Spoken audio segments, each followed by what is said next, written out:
Всем привет! Сегодня я вам расскажу про мод Forbidden Magic. Так как данная модификация является аддоном Таункрафта, то на Стоунном иконе появляется новая вкладка с изучениями – Апокрайфа.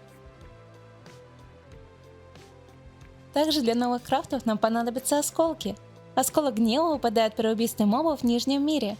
Осколок зависти выпадает в свинозомби, который держит его в руках. Осколок заразы выпадает в зараженном биоме при ломании зараженных блоков с помощью лопаты очищения. Осколок гордости выпадает в количестве 2 штук при убийстве иссушителя в Нижнем мире. Осколок страсти выпадает при убийстве моба в Нижнем мире при помощи хлыста.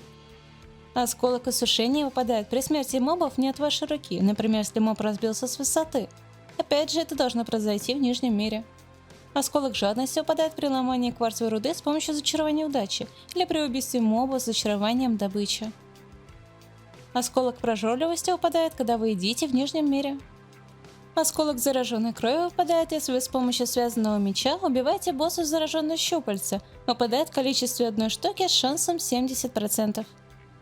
Есть еще вот такой куст умбральной розы, который будет спавнить вокруг себя черные розы. Их можно переработать на краситель и использовать для чернильницы с пером.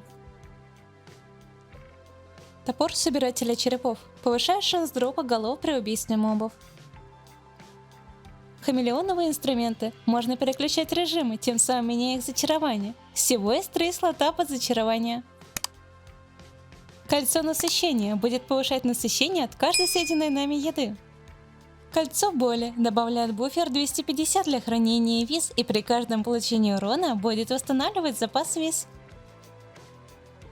Искаженная кирка долго ломает блоки, которые обычно ломаются быстро, и наоборот. Набалдажник перемещения позволяет нам телепортироваться.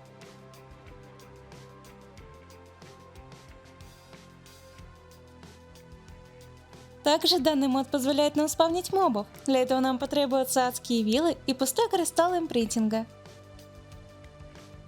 Убиваем какого-нибудь моба при помощи адских вил, и наш кристалл привязывается к данному мобу.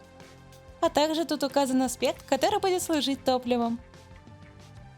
Ставим клетку гнева, вставляем наш кристалл, размещаем банку с нужной нам эссенцией. И вот, наш моб спавнится. Всем спасибо за просмотр, не забывайте играть на наших серверах.